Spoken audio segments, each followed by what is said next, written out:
Our next promising practice is promoting sustainability through social enterprise. This will be co-presented by my colleagues, my OIC colleagues, Mr. Newton Sen and Mr. Ruben Blackwell.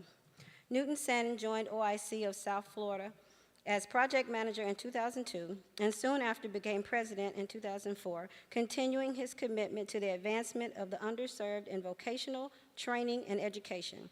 Under his leadership, OIC of South Florida has greatly expanded services throughout the Miami-Dade and Howard and Broward areas with programs catering to adult and youth. Mr. Sannon continues to broaden the scope of program offerings to the community to empower those serving through training, education, and jobs. He holds a bachelor's degree in psychology from University of Wisconsin-Stout and a master's degree in training in human resource development.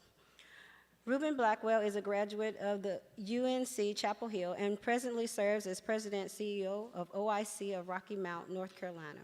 His level of commitment has shown through his numerous leadership roles, appointments, and recognitions, including being recently awarded the Robert J. Gregson Jr. Community Health Center Leadership Award by Blue Cross Blue Shield of North Carolina, with exemplary service in meeting the healthcare needs of the residents of North Carolina and visionary leadership in the fields of public health. Mr. Blackwell's experience includes, but is not limited to, entrepreneurial and business development, nonprofit management, and human service programs design. I'll ask you to come to the podium, please. Good morning, everybody. Oh, I need a little bit better than that. Good morning, everybody. I am so happy to see all you wonderful friends and partners from around the country, my colleagues, various OICs, and yes, they are planted here to show off our depth and breadth of commitment throughout this entire United States of America. So in case you're wondering that is very intentional. Let me start off by acknowledging a few of our folks here today that I must do. Our national president, Gregory Holston, who you heard about earlier on. Let's introduce our national president, Greg Holston. The one thing that we take pride in recognizing and acknowledging is the depth and the complexity of challenges that people trying into the workforce continue to have. And with that, we recognize it is impossible to do all the work of ourselves. And certainly we embrace all of our partners to help us get this work done here at OIC. And you've heard from a few of those. I want to again acknowledge Alyssa Harvey with Atlantic Technical College, who've been a great partner with us. Thank you, Alyssa, for all the work you continue to do with our organization. Trust me, I would not let you leave here without not acknowledging you guys, and you'll hear from her director, Bob Crawford, tomorrow. We have Willistine Lawson here with Senator Bill Nelson's office. I want to make sure to recognize her as well. You heard from the Vice Mayor of the City of Dania Beach, certainly Mr. Al Jones. Last but not least, of the very many people who are here today, I want to recognize Rochelle Daniels with Career Source Broward, a longtime partner of OIC's, and want to make sure we recognize Rochelle Daniels.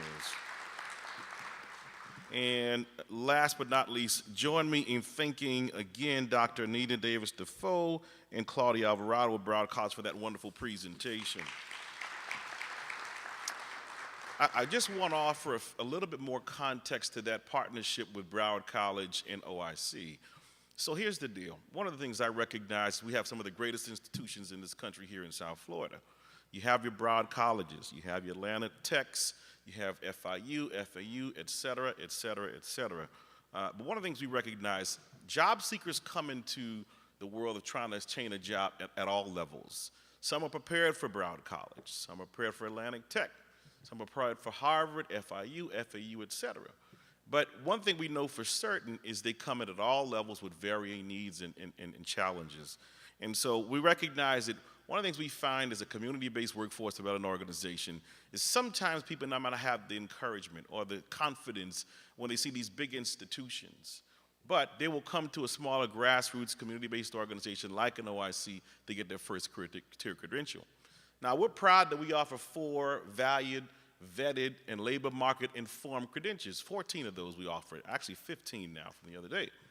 But one of the things we recognize, we don't want students' aspirations to be limited by what we offer. And so it just made sense to partner with the Broward College to expand the opportunity for people to earn credentials in order for them to get a livable wage. And so that partnership just makes sense. And so when you see the pride in our young people, when they come to our organization, not even having an aspiration for our education and or being prepared for it, yet when they leave our organization, they can have up to 11 college credits. That, to me, is how you transform a community. And so we're proud of that partnership with the Atlantic Techs, Career Source, Broward College, and Miami-Dade soon to come. So thank you for that great presentation. So they asked me to talk about social enterprise. And if you know anything about our organization, established in 1964, our organization is all about promoting self-sufficiency. Self-sufficiency amongst people who are looking for an opportunity to make ends meet, to pay for their food, provide food for their families, etc. But one of the things that continued to challenge me is we became wildly successful and continue to be in solidifying federal, state, and local grants. I think we've raised the count is some $46 million a day in state and federal opportunities to this community. But it dawned on me that as successful as we were to continue to bring all these grants into the state, to the region, that as an organization, we relied upon such grants. So that didn't quite settle too well. And I said to my board, look, we do great with grants, and I'm proud of that, but as an organization, we talk about being self-sufficient, and we're contingently reliant upon grants. So we needed to diversify our funding. To me, the answer was simply, it remains social enterprise. Well, what is social enterprise, you ask? Well, I'm so glad you asked. I'm going to tell you. Let's take a look at the definition of social enterprise.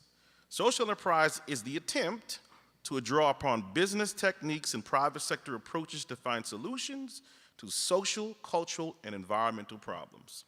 Furthermore, here's another definition. Social enterprise is the use of techniques to start up companies and other entrepreneurial endeavors to fund, implement solutions to social, cultural, environmental issues. This concept may be applied to a variety of organizations in different sizes and aims.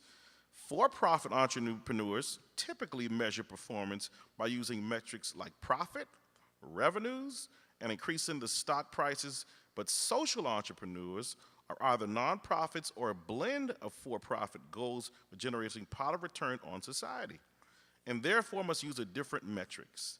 Social entrepreneurship typically attempts to further broad social, cultural, environmental goals, often associated with voluntary sector in areas such as poverty alleviation, healthcare, and community development.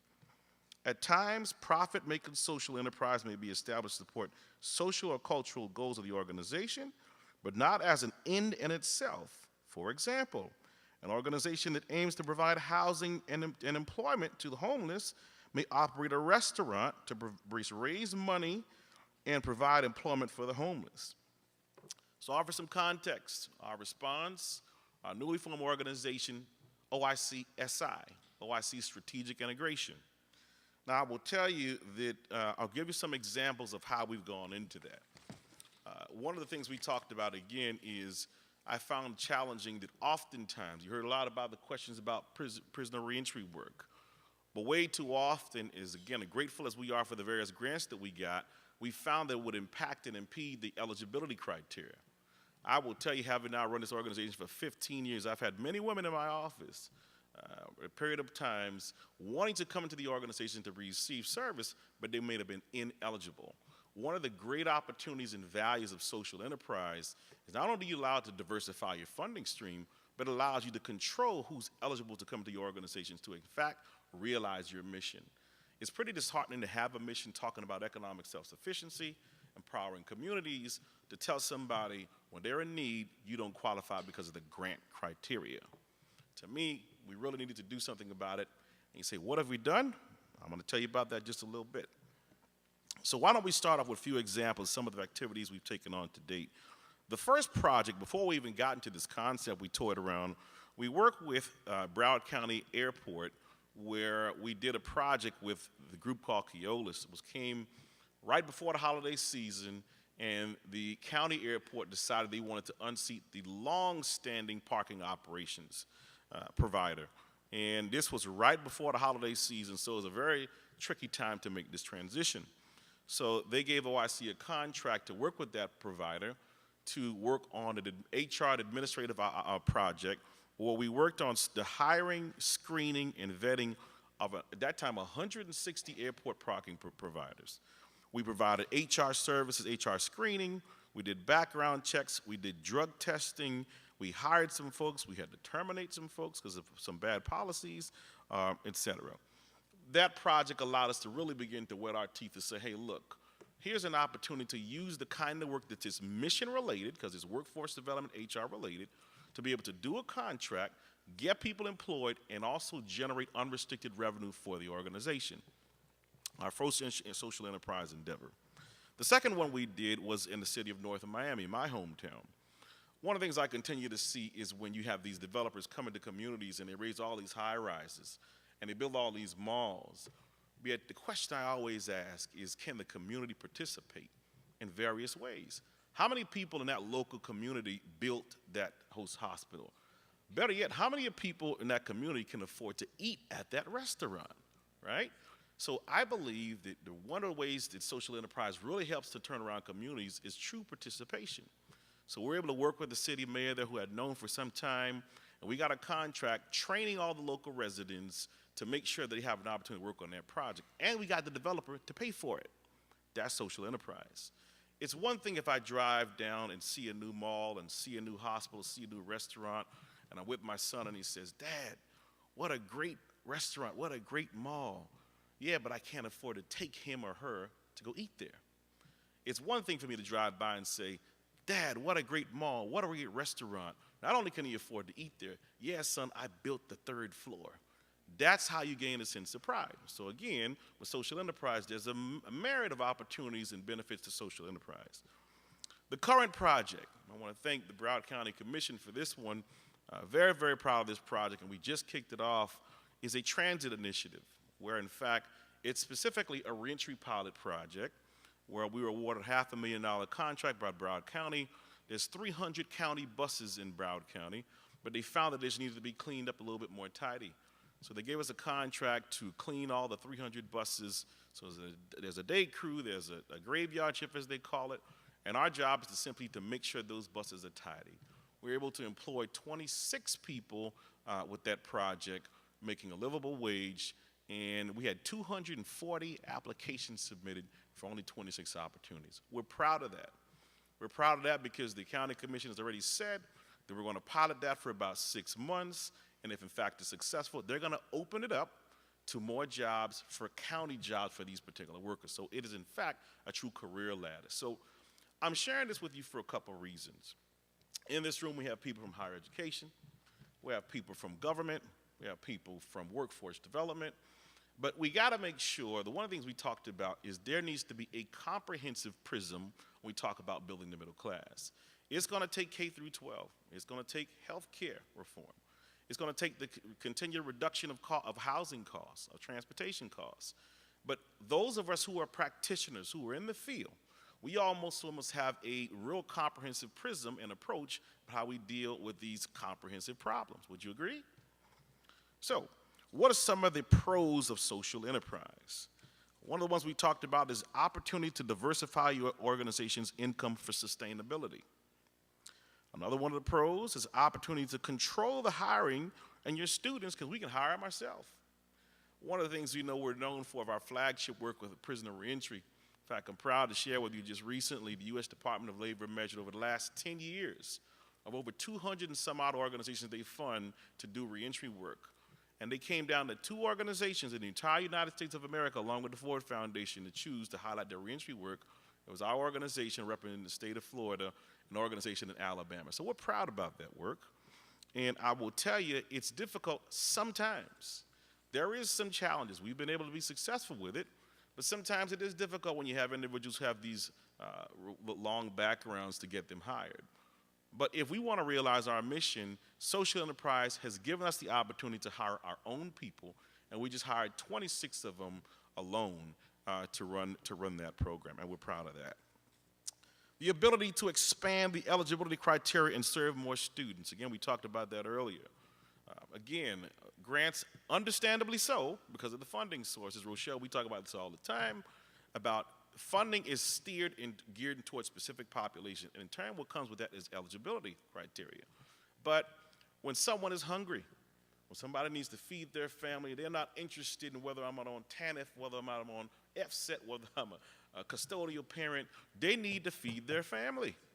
And if we're going to realize our mission, social enterprise presents one of great opportunities to be able to do that.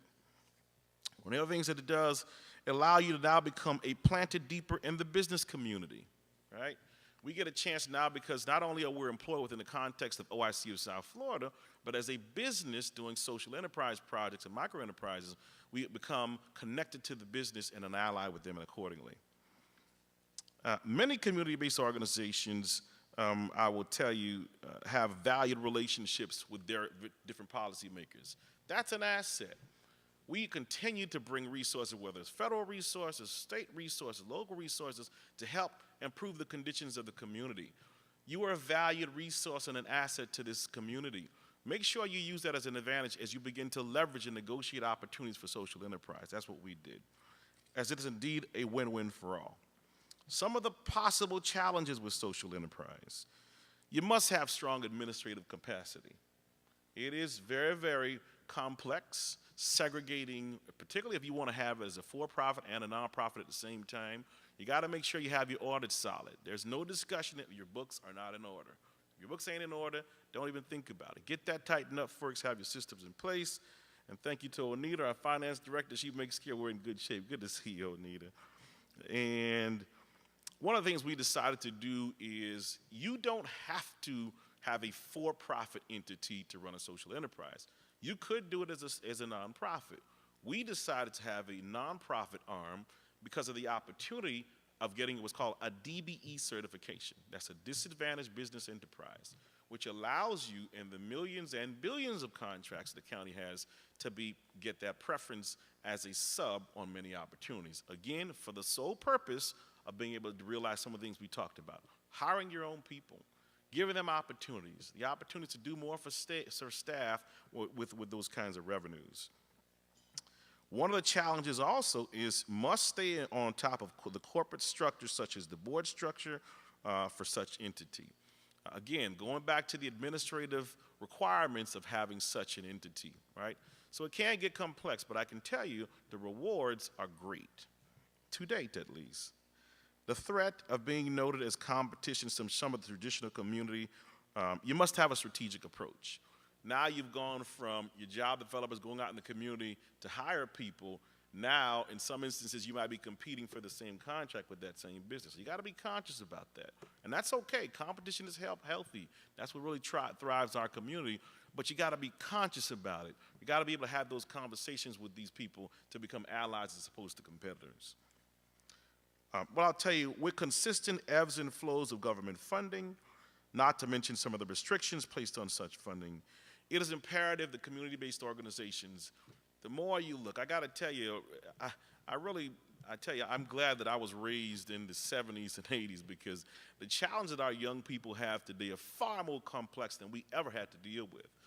And those complexities, we see them at our doorsteps in terms of the challenges that people need to become productive members of society.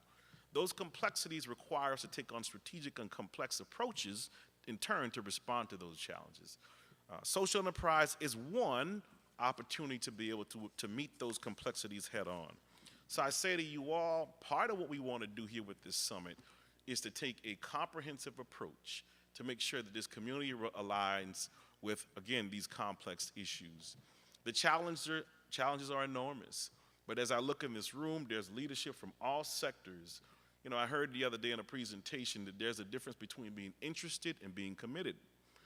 When you're interested, you go to a football game, you sit on the bleachers and you watch and you observe. When you're committed, you show up. So the day you showed up, in fact, Mr. Howard, I stole that line from you at your meeting the other day, so thank you. I hope it didn't copyright it or else I'm in trouble.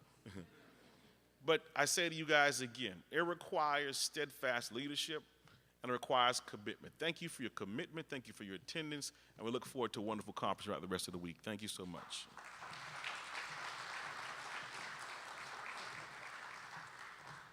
Good morning. I just want to thank our great leader, Newton Sanan. Newton has made his path very strong and very clear across the entire country for the other OIC executives around our country, we know that he is doing it right here in South Florida. So I just want to give him a hand for his great leadership, outstanding commitment to the principles that Dr. Sullivan taught us and burned in our hearts. And Newton, we appreciate you being the bridge between yesterday and tomorrow. We thank you for that. South Florida, you're blessed to have someone like Newton here in your midst and having an OIC here. So I will ask those of you who live in South Florida, when OIC execs get up here, we're used to being the only OIC in our community, right? So when we say OIC, we mean what we've taken that particular declension of, and that's who we are in our communities. So I'll talk about Rocky Mount, North Carolina. I'm from the East. I left my community underwater, so we're part of that community that you've seen on TV. Matthew skipped around here, right, and then landed right in our backyard. So pray for us. I have had many of my staff and staff members whose homes and communities are underwater. I'm an elected official, and so much of my ward was underwater. My house was almost there. I only lost a car. A car is an easy thing, right? That can easily be replaced. But for the people in our communities long term, please pray for us. But we've seen it before, and we're going to come out stronger than we went into it. I'm here to talk a little bit about not so much the mechanics of how to get it done. We're going to touch on that for a few minutes. But you know, if you read my little bio, I'm a country preacher, okay? So I'm going to preach to your spirit. I really did not know a whole lot about social enterprises until I was sitting in a meeting and realized that that's what I've been doing my whole life. And so I don't know if we can teach you how to be an entrepreneur. You either are or you're not. But what I can do is talk to you about how we've been able to make this successful in our little community. Rocky Mount has about 60,000 people in our city, and we're part of a community called the Twin Counties. We're juxtaposed in the middle of two counties, which if you combine the two, maybe altogether have about maybe 250,000 folks. If you look at the health disparities, the educational disparities, and the income of the communities that we serve, we look like Haiti, just about. Yeah, that's about how we look. So that's the context in which OIC operates every day. We don't have the luxury of saying, this is a menu, choose what you're going to do. When people show up at OIC's doorstep, they need it all. They need it all. When I first joined my organization almost 20 years ago, we only focused in one particular area, and that was in education and training. We were created in 1969, just a very few years after after Dr. Sullivan created OIC of America. We were one of those affiliates that soon came in after his vision was burning hard. But 20 years after his vision, when I joined, we were still doing the same things that we were doing when the vision began. That's something, isn't it? And so if there's no progression and there's no growth, the question that you have to answer to yourself as a leader in your own organization is, what are we about and why are we here? And so what I started doing as a new leader in my organization, I just started listening to my students, because I was not an education practitioner. I was a person who would take something and then work to build upon it.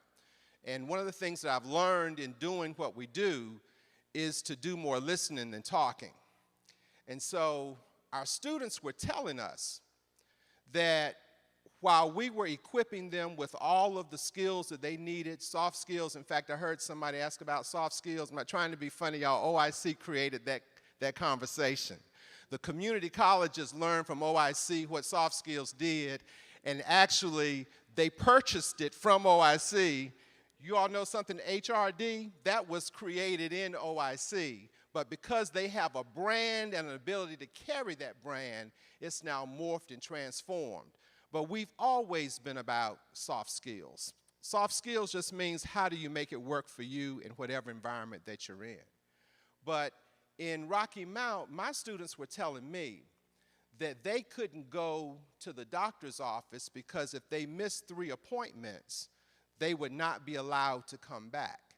And if you're a young mother with multiple children, regardless of your pathway of how you got there, you deserve health care. That's what you should deserve. Now, this is before anybody talked about affordable care or universal access or anything else. We're talking 20 years ago. So it took us in Rocky Mount, it took us from about 1998 till 2005 to figure it out, how to get it done. But once done, my board worked with me, and I recommended to them that we go ahead and bite the bullet and make a commitment to do something that we've never done before. And what I can say as an entrepreneur, if you have fear in your heart, you will never be successful. One of the things that my dad used to always tell me, and I know it's an old saying, he didn't create it, but he lived by it. He says, nothing beats a failure but a try. Isn't that right? Nothing beats a failure but a try. As leaders in your respective arenas, wherever you are, if you don't have the vision that you were there for one reason and one reason only, and that is to make life easier for the people that you're there to serve so they can take care of themselves, take care of their families, not have to depend on someone to give them something, but earn their way to the top. That's supposed to be our guiding light, our principle, and our vision, that we do what? We help people do what? Help themselves. That's our mantra. As a social entrepreneur, our job is to figure out how to build that pathway to success so that while we're helping people, we're also helping the organization to sustain itself. We approach every venture as if it's a business. Every venture. There is no conversation that I have with any of my team leaders where we're not at the front end of the conversation when we're discussing vision, when we're discussing need, and we're trying to unpack what the reason is that got us to this point. We always start planning the end game at the beginning of the conversation. So we're always looking at every conversation about how does budget relate to mission and how does it relate to what you do. If you want to be successful in building an organization that is going to be able to stand on its own 2 feet regardless of whatever the economic times are, you got to always, just like Newton said, you got to always think bottom line. Always think bottom line. And he has somebody who leads that in his organization. You got to do it in yours too. As an executive, you got to realize you can't do it all, right? And if you ain't realized that, you're going to be limited in what you do. So you got to always be looking for other people who bring skills to the table that you do not have, but you're clear that they need to be incorporated into your process in order for them to make it. That's what it takes to build any good business. And I'll just say that if you don't emanate something inside of you with vision, you should have enough vision as a leader in your organization where you're able to be very clear about the pathways that need to be created and the communities that we want to create. And if you're clear about that, folk will come alongside you who have the answers with the little nuggets that they have. And we've learned at OIC that everything is built on community. Isn't that right? Everything is. So when we're talking partnerships, this is nothing new for OIC. It's nothing new because we know that nobody can do it by themselves. It takes us all working together. Now, what we've also learned as OIC is that everyone around the table has to value us as much as they value themselves. Can I get an amen on that? Because what I found is that we have given away, OIC, we've given away our competitive edge.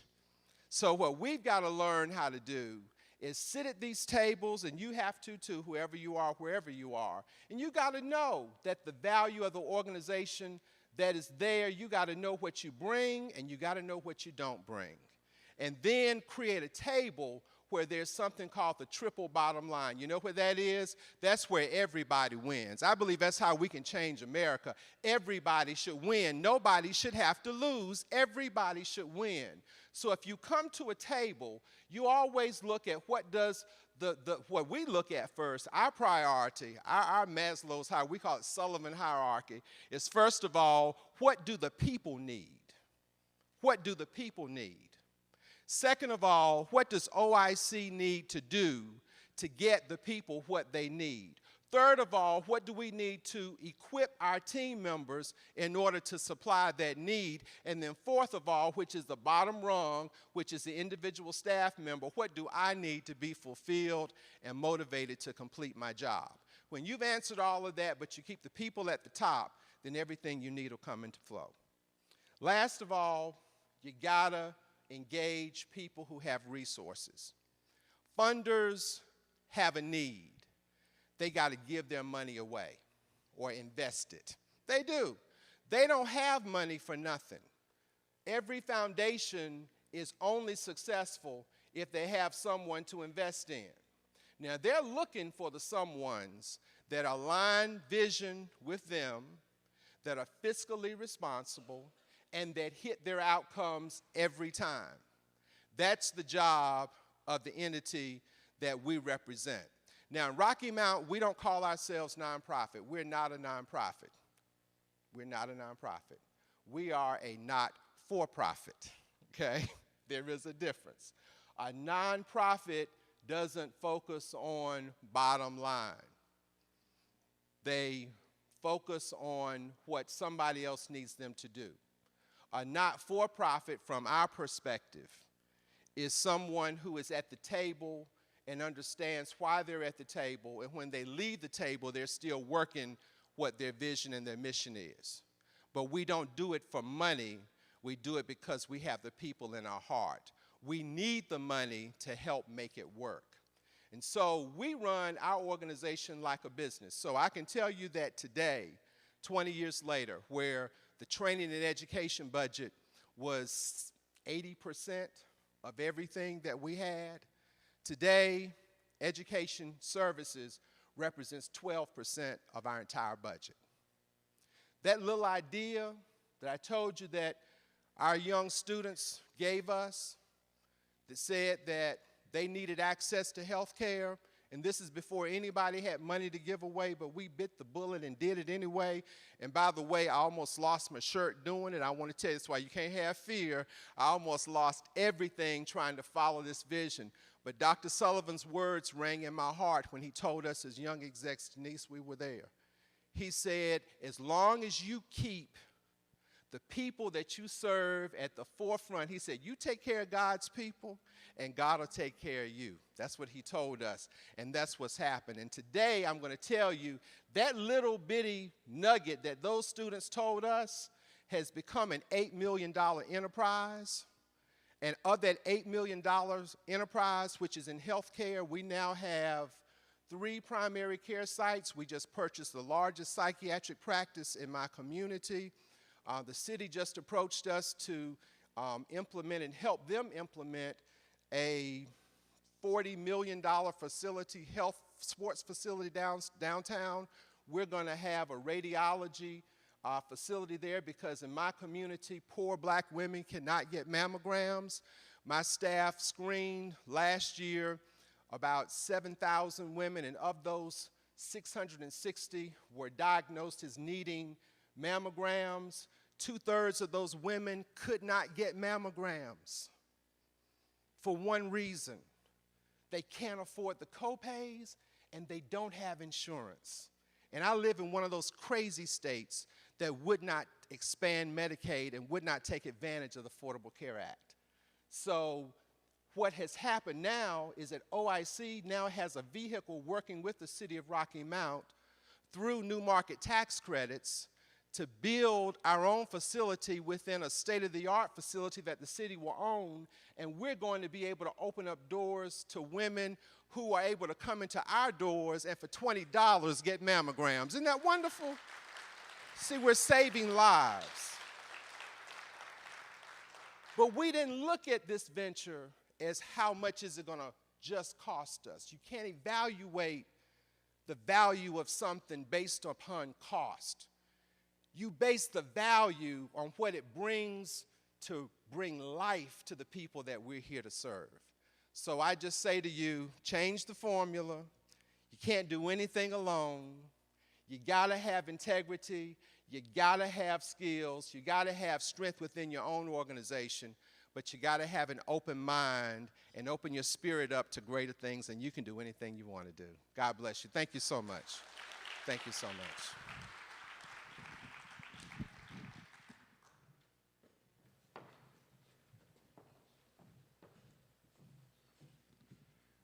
Thank you, Ruben and Newton, for your presentation. I want to remind you that on your table you have this little yellow piece of information. Please remember to tweet the event as much as possible, please. We're going to open the floor for questions. When you raise your hand, please stand when you get the mic so that the speakers can give you their attention. And also remember to say your name and who you're here to represent. We have one here.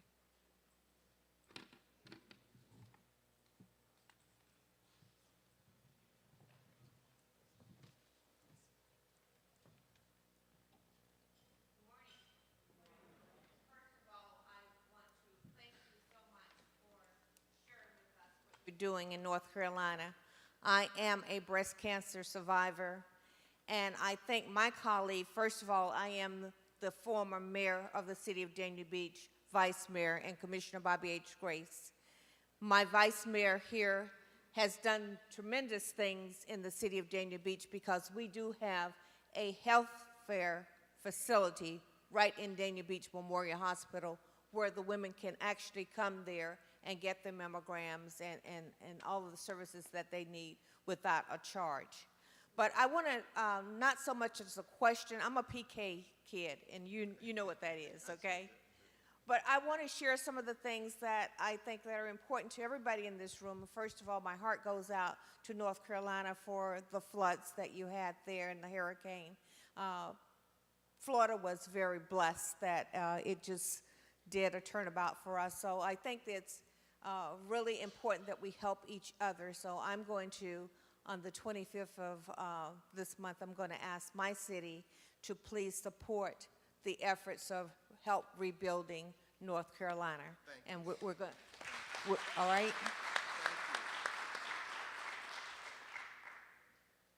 In August, at the Diplomat Hotel, the Florida League of Cities had their summit. And it was really enlightening to us that it was the first time that as we had sponsors come and talk to us, that one of the companies was going to hire people that had been first, second, third time offenders to give them jobs. And that company, I believe, was Waste Pro.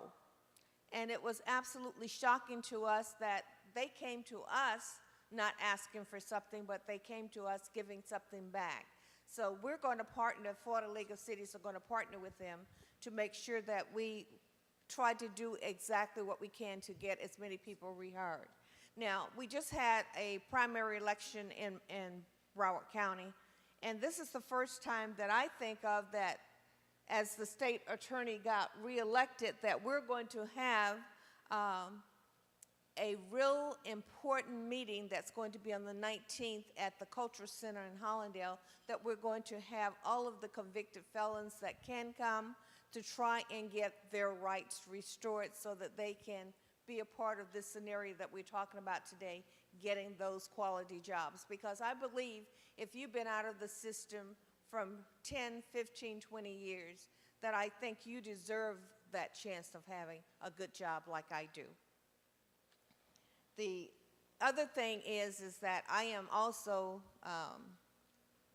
the president of Dania Economic and Development Corporation for the last 26 years. And I am very proud of what we've done. Vice Mayor Jones' mom served on that board from 1984 until she passed away very recently. We partnered with the King Center when Coretta Scott King was the president and brought back money from the King Center and also the SHIP dollars to build in the city of Dania Beach, which we had a migrant camp for farmers. We took that site and we built 82 single-family homes, first-time home buyers, and 2 senior citizens buildings. I think that's what we really need OIC to be thinking about, doing some of these type of projects. And because that builds a consensus that we're all working together, as you indicated before. And I think this is very important. We also partnered with the Mount Olive Baptist Church in Fort Lauderdale, where we built another 55 homes for Fort Lauderdale. The last thing I want to talk about is we talked about, and this is something that we, the black elected officials in Broward County, just did 2 weeks ago, is that when we have major projects coming into Broward County, we're going to be writing resolutions for the 31 cities that we have here to ask the companies and the developers that are coming in to partner with us to do community projects. And we're going to be doing a resolution in the city of Dania Beach because we have one project in my back door now that will be up and running in 2018 is $1 billion for a shopping plaza.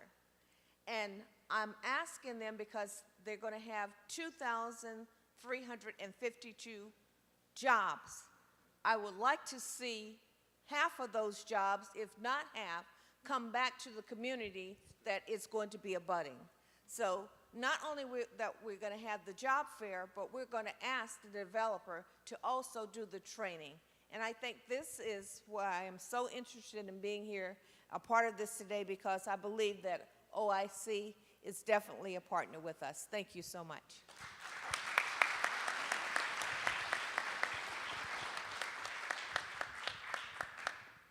Good morning, everyone. My name is Diana Stevens. I'm a graduate student with the Department of Conflict Studies at Nova Southeastern University, as well as an educator.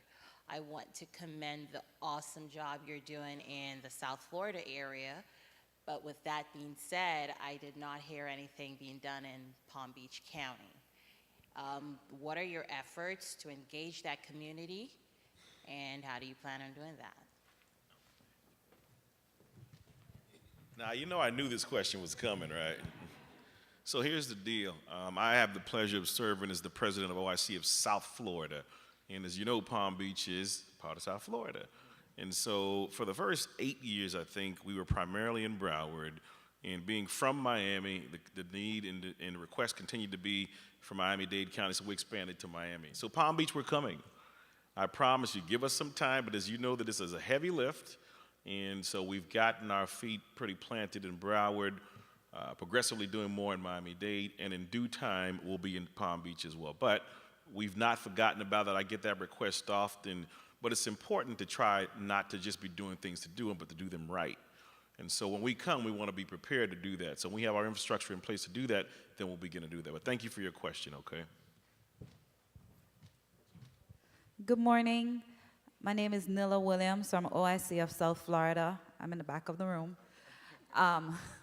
Congrats on your new building, your new medical facility. I know Mr. Sannon shared how OIC was able to get their contracts with North Miami and Broward County, but I'm really curious if you could share with us how you were able to ascertain the $8 million to build this new medical facility and so on. Thank you. The $8 million represents the revenue that flows through us. We got started, like I said, well, the Bible tells, and I'm a preacher, so y'all, this is the way I go, okay? So if you flow different, God bless you, all right? The Bible says, despise not the day of small beginnings. What happened with us, we worked with the health department, we'd work with private docs to try to help transition businesses. It never worked. We tried 5 different things that never worked over that course of years. I was frustrated and fed up one day. My funder who funded us for HIV/AIDS asked me to attend a meeting with her at ECU, which is a university, a state-funded institution not far away from where we are. And I was listening to all these people talk about how they're doing this in this city and this in that city, and the more I heard what's happening in other places, the madder I was getting. And for the old folks around here, I did a Leon Sullivan on them. You know, I just sort of shut the meeting down because I said, for everything y'all are doing everywhere, nobody cares about poor black women in Rocky Mount. We're one of the we're the 15th largest city in North Carolina. There are no dollars flowing into our community. I just sort of read the riot act. Everybody sitting at the table didn't even know who was at the table. And after my tirade, the man facilitating the conversation just sort of looked over his glasses and he says, well, Ruben, do you want to do something about it? I said, yeah. And he said, what do you want to do? I said, well, I just want health care. He said, well, if you're willing to run a facility yourself, I'll give you the money. And so the Office of Rural Health in North Carolina funded us. Well, first of all, he didn't just fund us. His name was Jim Bernstein, and I did not even know who he was. He was the crafter of rural health care strategies for all of America, but he just happened to be in North Carolina. And when he did that, he made a commitment to Rocky Mount that he would help us build an approach that worked for Rocky Mount. And so he assigned a mentor to me to help me understand how healthcare works. And that's the first place I had to start. It wasn't at the beginning place of we need to open up a practice or we have this need. It started with understand the business. So the Office of Rural Health in my state assigned me a mentor, put OIC on the priority list, and then Dr. Bernstein died. And so all I had was a dream, a vision, and I started working on it. But what happened, the last private clinic in our community in the inner city, the doctors came to my office one day and said, we're closing down. Big businesses have bought us out and they don't know how to make it work. Will OIC take it over? And we did. So I went to the board of directors and that's when we made that shift. Now the journey from that time, that was 2004, we opened up, the purchase was solidified. The piece I'll say to you is this: the North Carolina Office of Rural Health gave us our first money, but they didn't want to be in it alone. And just as an ABC for entrepreneurs, social entrepreneurs among you, if you have a funder that's willing to work with you, they want you to succeed. So what I asked them to do is bring some more folk to the table because I didn't have enough money to do what needed to be done. And by the end of that year, I had enough money from the state and from 2 major health foundations and from OIC ourselves, because we had been good stewards, to be able to purchase a private practice and get us in the door. And then once that was done, we went the federal route, and we were designated as a federal qualified health center, and that brought in with us dollars that were allocated to the bottom line, but it also gave us an enhanced billing rate so that we could fund our own projects ourselves and take care of anybody who walks through the door, regardless of how much money they have or do not have. It is not an easy pathway. It is not an easy pathway, but it's worth it. So I'll just say, for wherever your vision is, wherever it lies, you just start working it. Don't give up on it, and it'll come to you. It'll come to you. If no more questions, oh, you got? Yeah, there's one more. Yes, sir. Again, Hollis Nelson from Patterson, New Jersey. This is to Mr. Sannon. You made mention of OIC-SI, and I'm wondering, in establishing these social enterprises, is that set up as a separate entity, or is it integrated into the normal operations? And in setting up enterprises, do you recommend setting them up as separate standalone entities or incorporating them somehow? I'm not clear on how that actually works. Okay. It is a separate enterprise from our social service arm, if you will.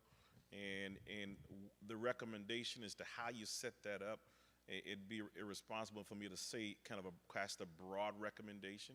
It really is contingent upon the nuances of your organization, the infrastructure, the capacity, and even the needs of your respective communities. So we can talk about that offline, but it is a separate entity independent of our community-based side, if you will, okay? I think that was the last question because we need to move along. But let me just say this again. Thank you for the robust questions and your concern and interest. I want to strongly recommend if you've not registered for tomorrow, I really want you to be here tomorrow. Tomorrow we have 3 members of Congress will be here, a state senator, community college presidents, et cetera, et cetera. We got the Assistant Secretary of Labor coming down from Washington. We got the Bureau of Chief, who runs all reentry for the entire United States of America from the U.S. Department of Labor. And I want you to be here. The reason why I want you to be here is because these are the policymakers. So you guys are my army. You guys are the folks in the trenches with me. And I need them to see your face. I can't have any empty seats, and I want your questions. I want your enthusiasm. So if you've not committed to it, at the very least, try to come for the morning segment tomorrow again, okay? Thank you all, and let's move on to the next panel, okay? See you soon.